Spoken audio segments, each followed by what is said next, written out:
Əslində bu gözləniləndə çox da təəccüb yaratmır. Çünki biz İranla Amerika Birləşmiş Ştatları arasında həm danışıqlar dövründə, həm də qarşıdurmanın ilk mərhələsindən etimad böhranı olduğunu aydın şəkildə ifadə etdik. Ritorikada da ciddi şəkildə sərt üslubdan istifadə olunması onu deməyə əsas verir ki, onsuz Amerika ilə İran arasında olacaq razılaşma klassik qalib-məğlub razılaşması deyil. Burada daha çox məcbur etmə mexanizmindən, daha çox çəkindirmə mexanizmindən istifadə olunur ki, Amerika Birləşmiş Ştatlarından xüsusilə Trumpın ritorikasında da daimi olaraq zərbələrlə hədələmək görünən odur ki, çəkindirmə və məcbur etmə ritorikasının bir davamı kimi qiymətləndirilir. Diyaloq davam edir, danışıqlar var, amma eyni zamanda əgər danışıqlarda İran onun şərtlərini qəbul etməsə, Amerika zərbələr indirməyə davam edəcək. Amma bunu istəyirmi? Xeyr.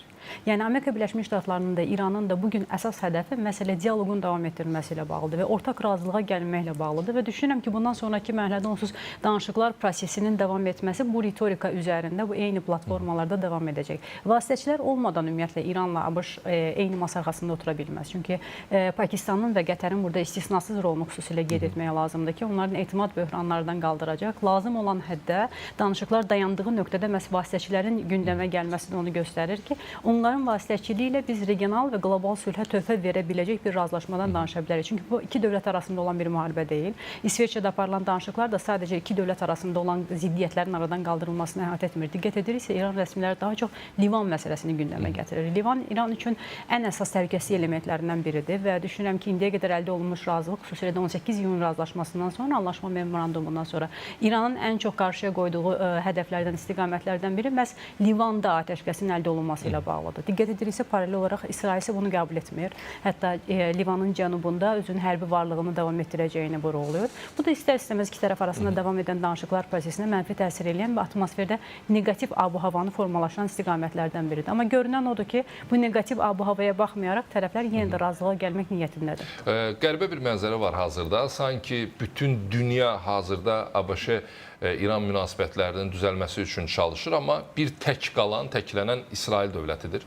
Və bir çoxları da ümid edir ki, ABŞ bunun öhdəsindən, yəni İsrailin öhdəsindən gələ bilər. Amma Benyamin Netanyahunun açıqlamaları gələcəyə ümidlə baxmağa heç bir əsas vermir.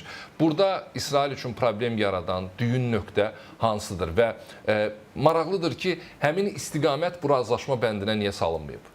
İsrail özünü təklənmiş hesab edir. Çünki müharibə başladığı gündən etibarən İsrail maksimalist tələblərlə çıxış edən tərəfdir. İranda rejim dəyişikliyi olmalıdır. İran birməna şəkildə nüvə proqramından imtina etməlidir. Proksi qüvvələrini dəstəkləməkdən imtina etməlidir. Və biz nəticədə baxırıq ki, nə İsrailin, nə Amerika Birləşmiş Ştatlarının özlərini qalib elan etməsinə baxmayaraq bu hədəflərin heç birinə nail olmayıblar. Hətta İran danışıqlar prosesinin gedişatını öz daxili auditoriyası üçün qələbə olaraq da təqdim edir. Və burada haqlı və haqsız ola biləcək istiqamətlər də mütləq şəkildə nəzərdən keçirilir. Çünki rejim dəyişikliyi qarşıya hədəf qoyulmuşdumu? Bəli, amma rejim dəyişməyib. İnstitusional qurumların fəaliyyətində hər hansısa bir axsama olsa da müharibənin gedişatında biz bütövlüyün qoruyub saxlandığını da aydın şəkildə müşahidə edirik. Bəli, nüvə proqramı ilə bağlı müəyyən güzəştləri var, amma Hörmüzdən keçidin təmin olunması, ümumiyyətlə regional təhlükəsizlik arxitekturası ilə bağlı biz Amerika ilə İranın danışıqlara getdiyini də görürük. Bu o deməkdir ki, İran regional aktor olaraq öz rolunu da qoruyub saxlaya bilir və bu İsrailin istədiyi hədəflər deyil. Bu təklənmiş situasiyada Netanyahu daha da idarə olunmaz bir həddə gəlib çata bilərmi? Bəli, amma Amerikanın da kifayət qədər çox təsir və təzyiq mexanizmləri var. Amerika birmənalı şəkildə İsraili gözdən heç vaxt çıxartmaz. Çünki onun strateji tərəfdaşıdır. Heç vaxt münasibətlərin tamamilə qırılma nöqtəsinə gələ biləcəyini deyəcək sadəlöv yanaşma ortaya qoyulmamalıdır. Amma təzyiq mexanizmlərindən istifadə edərək ən azından öz milli maraqları kontekstində İsraili müəyyən mənada razı sala bilər. Və bu mexanizmlər danışıqların gedişatında əgər İsrail idarə olunmaz həddə gəlib çatacaqsa, düşünürəm ki, Amerika tərəfindən istifadə olunacaq. Amma belə dolayısıyla İsrailin maraqlarına olan istiqamətlər həm də ABŞ-nin maraqlarına toxunan istiqamətlər hesab edilir. Bilmirəm, razısınız yoxsa yox? İlkin mərhələdə bəli, sizlə razıyam, amma onu da nəzərə alaq ki, aralıq seçkiləri öncəsi də Amerika Birləşmiş Ştatlarında İranla müharibə ilə bağlı birmənalı fikir yoxdur. Fikir ayrılıqları yetəri qədər var. Hətta Trump administrasiyası daxilində də bununla bağlı fikir ayrılıqları var. Bütün bunları bütövlükdə nəzərdən keçirəndə, Orta Şərqdə geniş masştablı bir müharibəyə hazır olmayan Amerika Birləşmiş Ştatları ilə qarşı-qarşıya olduğumuzu nəzərdən keçirəndə və əslində müharibənin gedişatında Amerikanın nüfuzuna ciddi şəkildə təhdid olduğunu olduğunu görəndə biz aydın görürük ki, İsrailin hədəfi ilə Amerikanın hədəfində müəyyən taktiki fərqliliklər də var. Strateji hədəflər eynidir, amma taktiki hədəflər tamamilə fərqlənə bilir və bu hədəflərdə indi danışıqlar yolu ilə İranı məğlub etmək Amerika üçün əsas hədəfdir. İsrail isə hərbi əməliyyatların davam etdirilməsi yolu ilə birmənalı və son nöqtədə İranın məğlub edilməsini istəyir. Yəni düşünürəm ki, bu fərqlilik əsas bu istiqamətdədir və ziddiyyətli yanaşmalar da burada yarana bilir. Bu yaranan yanaşmalar indiki məqamda Amerika maraqlarına uyğun deyil. İndiki məqamda qlobal sistemin maraqlarına da uyğun deyil. Çünki Rusiya-Ukrayna müharibəsi də davam eləyir. Ümumiyyətlə dünya neft bazarında neftin qiymətinin qalxması heç bir dövlətin maraqlarına uyğun deyil. Enerji təhlükəsi ilə bağlı təhdidlər var və ona görə də əgər İran danışıqlar yolu ilə ram edilə bilirsə, buna tab gətirə bilməyəcəksə, onda bu Amerika üçün daha optimal variantdır. Amma görünən odur ki, İsrail bunu istəmir. İsrail istəyir ki, birmənalı və daha emosional şəkildə İranın məğlubiyyəti ilə qarşı-qarşıya olsun. Amma Amerika daha praqmatik və soyuqqanlı yanaşmalara üstünlük verir. Sadə dildə desək, bəlkə fikirlərim səhvdir, amma bunlar bir təxmindir. İsrail belə bir şey eləmək istəyir ki, siz barışın, biz İranla müharibəmizə davam edək. Hətta bununla bağlı açıqlamalar da var idi. Fərqli nazirlərin, rəsmilərin biz bəyanatlarından baxanda aydın şəkildə görürük ki, Amerika olmasa belə biz İran üzərində qalibiyyətimizi təmin edə bilərik və bu istiqamətdə addımlarımızı atmağa davam edəcəyik. Bu belə bir sual yaradırdı ki, onda İsrail ilə ABŞ arasında qarşı durma yaranarsa, İsrail tək başına buna tab gətirə bilərmi? Təbii ki, İsrail bunu tək başına edə bilməz və heç bir halda bu potensiala sahib deyil. Amma birmənalı şəkildə Amerika Birləşmiş Ştatları da onsuz bu yolda onu tək qoymayacaq. Nə qədər ki, taktiki hədəflərdə ciddi fikir ayrılıqları olsa da, düşünürəm ki, əslində İranla bağlı ortaq maraqları da var və ata biləcəyi addımlarda arxa pərdədə razılaşmaların olması istisna deyil.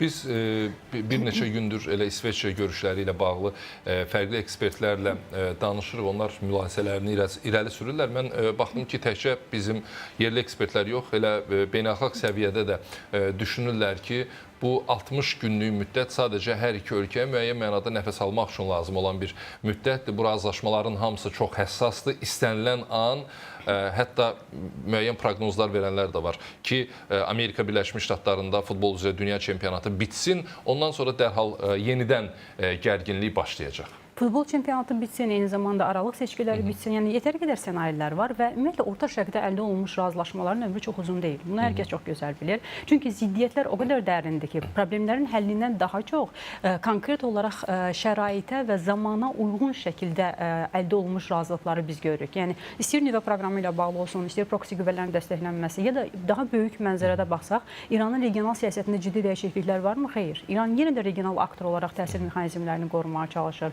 Livanı təkidli olaraq özünün ən əsas milli təhlükəsizliyi üçün hədəflərdən, istiqamətlərdən biri kimi vurğulayır. Yenə də xarici siyasətində və ritorikasında biz sərt yanaşmaları görürük və bu da onu deməyə əsas verir ki, bu 60 günlük atəşkəs hər iki dövlət üçün əslində sadəcə bir zaman qazanmaq vasitəsidir və bu zamanda onlar yenidən hərbi əməliyyatları fərqli mərhələyə keçirdə bilərlər. Amma geniş masştablı bir müharibə ehtimalını mən düşünmürəm. Yəni istəyir dünya çempionatı bitsin, istəyir aralıq seçkiləri bitsin, Amerika Birləşmiş Ştatları ilə İran arasında hər hansı bir formada daha böyük bir dövrə əhatə edə biləcək əməliyyatlar ya da quru əməliyyatları gözlənilən deyil. Amma gərginlik olacaqmı? Bəli, bu istisna deyil. Çünki bu sülh deyil. Bu sadəcə atəşkəsdir və vaxt qazanmağa hesablanmış bir sənəddir. O sənəd üzərində yazılmış bəndlərin bir çoxunun da icra olunmayacağını əminliklə ifadə edə bilərik. Aydındır. Mən xatırlayıram, İsveçrədə görüşlər barədə söhbət düşəndə, hətta müharibə bitəndə Donald Trumpa bir sual verilmişdi ki, nə əcəb müharibəni bitirdiniz? O da qayıtdı ki, əgər biz bu müharibəni burada saxlamasaydıq, qlobal iqtisadiyyatda çox böyük problemlərlə üz-üzə qalacaqdıq. Burada da kilit nöqtə təbii ki, Hörmüz boğazıdır. İsveçrə görüşləri ilə bağlı Hörmüz boğazı istiqamətində İran Xarici İşlər Nazirliyinin sözcüsü İsmail Bəqainin açıqlamaları var. Mən təklif edərdim ki, həmin açıqlamalara elə böyük monitorda birlikdə diqqət yetirək. Bəqai maraqlı bir yanaşma sərgiləyib. Gəmilərin Hörmüz boğazından təhlükəsiz keçidini təmin edən mexanizmin yaradılması qərarı alınıb. Tehran bütün cəbhələrdə, o cümlədən Livanda hərbi əməliyyatların dayandırılması, yekun sazişin hazırlanmasından əvvəl bunu əsas şərt kimi hesab edir. İran nümayəndə heyəti tərəflərin üzərinə götürdüyü öhdəliklərə, xüsusilə də İsrail tərəfindən atəşkəsin qorunmasına ciddi əməl olunmasını tələb edir. Burada gəlin biz başlayaq birinci Hörmüz boğazından, hansı ki təhlükəsiz keçidi təmin etmək üçün mexanizmin yaradılmasına qərar verilib. Burada elə bir mexanizm mexanizm olmalıdır ki, həm Amerika Birləşmiş Ştatlarının maraqlarına cavab versin, həm də İran tərəfinin maraqlarına cavab versin. Burada necə ortaq bir yol tapmaq mümkündür? Ortaq komissiyanın yaradılması. Yox, anlaşıldı. Amma Amerika Birləşmiş Ştatları da oradan mənfəət əldə etmək istəyir. Təbii ki, Amerikanın da mənfəəti var orada, Çinin də maraqları var, eyni zamanda digər regional və qlobal aktorların da maraqları var və mən düşünürəm ki, ortaq nəzarət mexanizminin formalaşdırılması yolu ilə əslində hər iki tərəfin maraqları həm güzəştlərə tabe edilə bilər, həm də eyni zamanda təmin edilə bilər. Çünki necə ki, Livanda münaqişənin tənzimlənməsi ilə bağlı Livan, Amerika Birləşmiş Ştatları, İranın ortaq üçlü komissiyasının yaradılması ilə bağlı bəyanatda qeyd olunur, müəyyən bir razılıq əldə olunub. Eyni zamanda düşünürəm ki, Hörmüzlə bağlı da bu istiqamətdə razılıq əldə oluna bilər, amma burada sadəcə İranın maraqları deyil, eyni zamanda Çinin, Rusiyanın,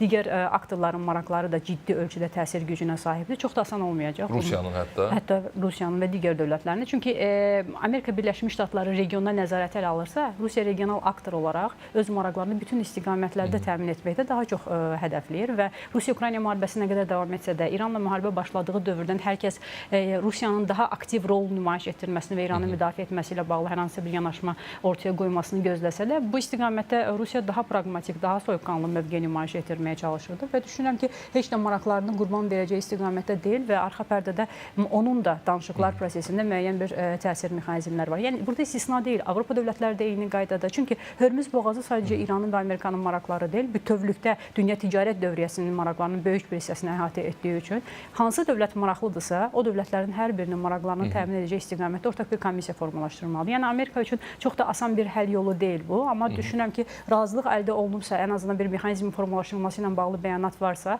bu sadəcə təhlükəsizliyin təmin olunması ilə bağlı güzəştlərə əsaslanır.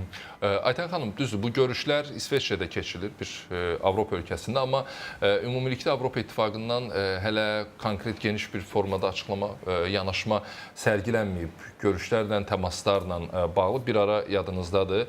Bir neçə Avropa ölkəsi və hətta beynəlxalq səviyyədə Hörmüz boğazı ilə bağlı birgə bəyanatın yayılmasının şahidi olmuşduq. İndiki vəziyyət, hansı ki bir şərait formalaşıb yaxın şərqdə, bu Avropa İttifaqının maraqlarına cavab verirmi? İndiki məqamda atəşkəsin əldə olunması və ümumilikdə razılığın əldə olunması bəli Avropa İttifaqının maraqlarına cavab verir. Çünki ümumiyyətlə İranla bağlı məsələnin tamamilə həll olunmasa belə müəyyən mənada durğunluq dövrünə keçməsi Rusiya-Ukrayna məsələsini yenə də qlobal gündəlikdə birinci sıraya çıxardacaq. Və Rusiya-Ukrayna məsələsi Avropa üçün təhlükəsizliyi ilə bağlı ən önəm, həyati önəm daşıyan istiqamətlərdən biridir. Və bu mənada İranla razılığın əldə olunması, Hörmüz boğazında keçidin təmin olunması, təhlükəsizlik keçidlə bağlı ABŞ-la İran arasında ortaq bir yanaşmanın ortaya qoyulması bəli Avropanın maraqlarına uyğundur. Nə qədər də ziddiyyətlər olsa da, NATO çərçivəsində gərginliyin olduğunu, böhranın yaşadığını bildirsək də, Trump Avropa dövlətlərini, tərəfdaşları etibarsız tərəfdaş qismində təqdim etsə də, yenə də ortaq maraqları və onları birləşdirən müəyyən strateji hədəfləri var və bu strateji hədəflər içərisində Avropa dövlətlərinin təhlükəsizliyi ən önəmli istiqamətlərdən biridir. Əgər atəşkəs əldə olunacaqsa, əgər Orta Şərqdə müəyyən mənada razılıq əldə olunacaqsa, bu indiki məqamda Avropa dövlətlərini daha çox təmin edir. Nəinki davam edən müharibə fonunda yenə də Rusiya-Ukrayna məsələsinin ikinci, üçüncü sıralara keçməsi. Ona görə düşünürəm ki, çox aktivlik nümayiş etdirməsələr belə əldə olunmuş razılıqlara müəyyən mənada dəstək verdikləri əslində görüşün İsveçrədə neytral bir zonada keçirilməsi ilə bağlı yanaşmanın ortaya qoyulmasından da aydın şəkildə müşahidə edilir. Bundan sonraki mərhələdə danışıqlarla bağlı müəyyən bir bəyanatları biz eşidə bilərik hətta. Bayaqları vurğuladıq və danışarkən üzərindən keçdik. Üzbəüz təmaslar zamanı Donald Trumpın zərbələrlə bağlı təhdidi və ardınca İranın da açıqlaması var idi. İran rəsmisi ordumuz hazır vəziyyətdədir dedi. Əgər bu qədər məsafə qət edilibsə, artıq tərəflər üz-üzə danışmağa başlayıblarsa, Trumpın açıqlamasını necə izah etmək olar? Təzyiq xarakterli izah edək, amma nəticə vermədi. Bu Trumpın daha mənfi nəticə verdi. Düşünürəm ki, bu Trumpın xarakteri ilə bağlı olan bir yanaşmadır. Yaponiyanın rəhbərliyi Amerikada səfərdə olanda onlara qarşı hörmətsiz münasibətin bildirilməsi, NATO görüşündən sonra İtaliyanın baş nazirinin hədəf alınması, Zelenskinin Vaşinqtona səfərindən çərçivəsində olan qalmaqal hər kəsə məlumdur. O biraz özünün egosunu daha çox ön plana çıxardaraq hər hansı bir görüşləri yekunlaşdırmağa üstünlük verən lider obrazı formalaşdırıb və bu da danışıqlara müəyyən mənada bəzən müsbət, bəzən mənfi istiqamət verir. Çox böyük ehtimal ehtimalda da biz mənfi nəticələrini aydın şəkildə müşahidə edə bilirik. Yəni danışıqlar bu həddə gəlib çatdıqdan sonra qarşı tərəfi ittiham etmək, təhdid etmək müəyyən mənada hər hansısa bir platformalarda mümkün ola bilər. Amma üzbəüz danışıqlarda birbaşa təhdidlərin səsləndirilməsi artıq bu sadəcə şəxsi ambisiyalardan irəli gələn yanaşmadır ki, deyə düşünürəm. Amma sonraki mərhələdə vasitəçilərin müdaxilə etməsi danışıqların dayanmasının qarşısını alan əsas istiqamətlərdən biridir.